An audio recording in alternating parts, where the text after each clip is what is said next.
जब स्वामी जी का जन्म 200 साल पहले गुजरात की धरती पर हुआ था, तो उस समय भारत अंग्रेजी दास्ता की बेड़ियों में जकड़ा हुआ था। ये वो दौर था जब गुलामी में फंसे भारत के लोग अपनी चेतना खो रहे थे। यह वह दौर था जब अंग्रेजी शासक भारत और भारतीय संस्कृति को दोयम दर्जे का बताकर उसका सार्वजनिक रूप से उपहास उड़ा रहे थे। भारत को राजनीतिक रूप से गुलाम बनाने के साथ साथ उसे सांस्कृतिक रूप से भी गुलाम बनाने के लिए अंग्रेजों द्वारा बड़े योजनाबद्ध तरीके से काम किया जा रहा था। और आप सब तो यह जानते ही होंगे कि कैसे मैकाले ने यह कहकर भारतीय विद्या का अपमान किया था। उसका यह कहना था कि एक अच्छे यूरोपीय पुस्तकालय की केवल एक अलमारी समूचे भारतीय साहित्य के बराबर है। अंग्रेजों की उसी मानसिकता का यह कथन परिचायक था।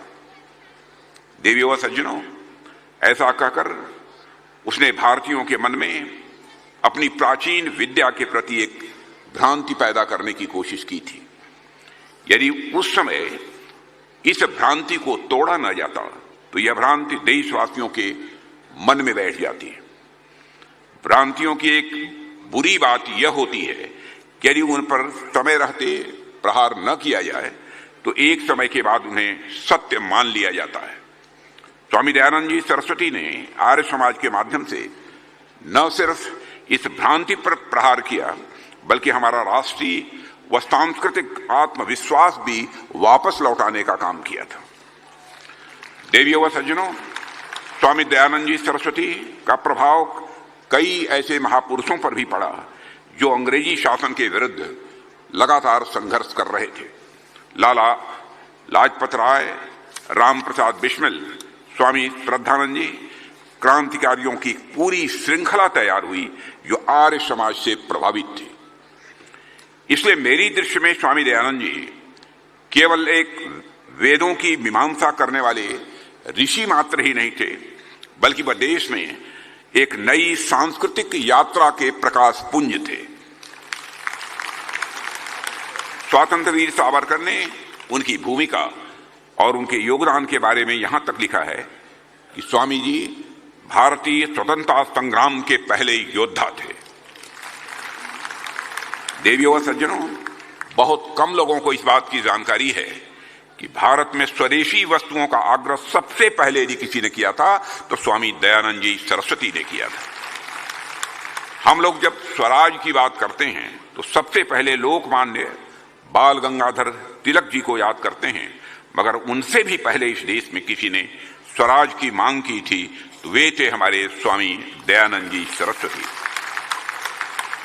उन्होंने 1876 में ही स्वराज की मांग कर डाली थी और 19वीं शताब्दी को भारतीय इतिहास में सांस्कृतिक पुनर्जागरण की यह शताब्दी माना जाता है।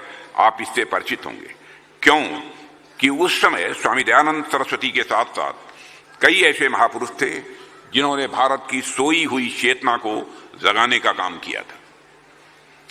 मेरा मानना है कि भारत के स्वतंत्रता आंदोलन से पहले ही स्वतंत्रता का सांस्कृतिक धरातल यदि किसी ने तैयार किया था तो वह स्वामी दयानंद जी सरस्वती, स्वामी विवेकानंद, राजा राम मोहन राय, ईश्वर चंद्र विद्यासागर जैसे समाज सुधारकों ने ही किया था। इसी दौरान स्वामी दयानंद जी ने देश में एक नई चेतना का संचार भी किया और लोगों को बताया कैसे हमारी रूढ़ियों और अंधविश्वास ने देश को अब तक जकड़ा हुआ है और कैसे हमारा देश अपनी पारंपरिक ज्ञान और विज्ञान से कटता जा रहा है।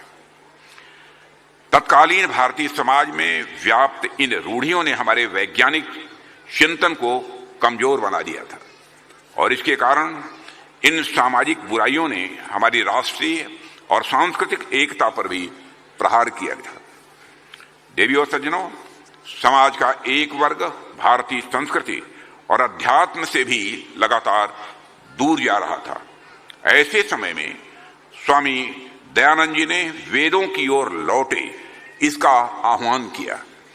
यह उनके प्रयासों का ही परिणाम था कि जनता के सामने भारतीय विचार और दर्शन का वास्तविक स्वरूप स्पष्ट रूप से सामने आया। इसका परिणाम यह हुआ कि समाज में एक नया आत्मविश्वास पैदा हुआ। लोग वैदिक धर्म को जानने लगे और उसकी जड़ों से स्वाभाविक रूप से लोग जुड़ने लगे।